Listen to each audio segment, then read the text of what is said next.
Mtu anayepata sifa ambaye sio zake ni maiti mtarajiwa. Mtu mwenye aliyekufa unapata sifa ambaye sio zake.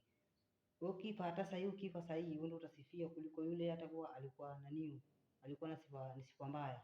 Hata kama ulikuwa mwizi, ulikuwa mporaji, ulikuwa mbakaji, ulikuwa mfuta bangi, ama ulikuwa na tabia mbaya, utasifiwa kabisa. Yaani kufa uone, utaambiwa yule alikuwa ni mtu wa Mungu, alikuwa anapenda watu, anafanya hivi na hivi. Lakini mimi naongea kuhusu mimi nikifa, nataka niambiwe na baba yangu kama nilikuwa mwizi, niambie nilikuwa mwizi. Kama nilikuwa hivi, niambie nilikuwa hivi, andikiwe kabisa chini. Mimi huyu alikuwa mwizi, huyu alikuwa hivi. Na kama pia nilikuwa nafanya kazi nzuri, niambie wewe ulikuwa kazi nzuri na nasaidia watu. Sitaki nipewe sifa ambazo zilikuwa sio zangu. Hiyo sipendi hiyo kitu. Peana sifa ambazo ni zangu mimi, nafanya mimi mwenyewe. Na mimi mwenyewe chenye watu kwa nakiona. Watu naambia mimi nilikuwa ni nani na kumbe nilikuwa ni mzee mkubwa, ama nilikuwa ni mporaji, ama nilikuwa ni muuaji yani. Kama nilikuwa ni muuaji, andika mimi nilikuwa ni muuaji hiyo.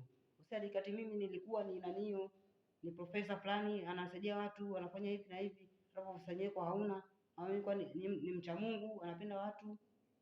Hiyo sio poa hiyo. Ongea kitu ambaye mtu alikuwa nacho. Usiongee kitu mtu ambaye alikuwa hana na kitu ambaye hata kifahamu. Je, bahati mbaya apate nafasi ya mke asikie hivyo? Yeye mwenyewe si atashangaa pia hizo sifa ambazo anapewa. Amke ama pengine kwa haja kufa, labda pengine amepretend. Mfano tukupatia hivyo, amepretend, itakuwaje? Asikie sifa hiyo, sema yeye atamka aanze kucheka. Anacheka na shangaa hiyo ni nini? Chenye ameambiwa.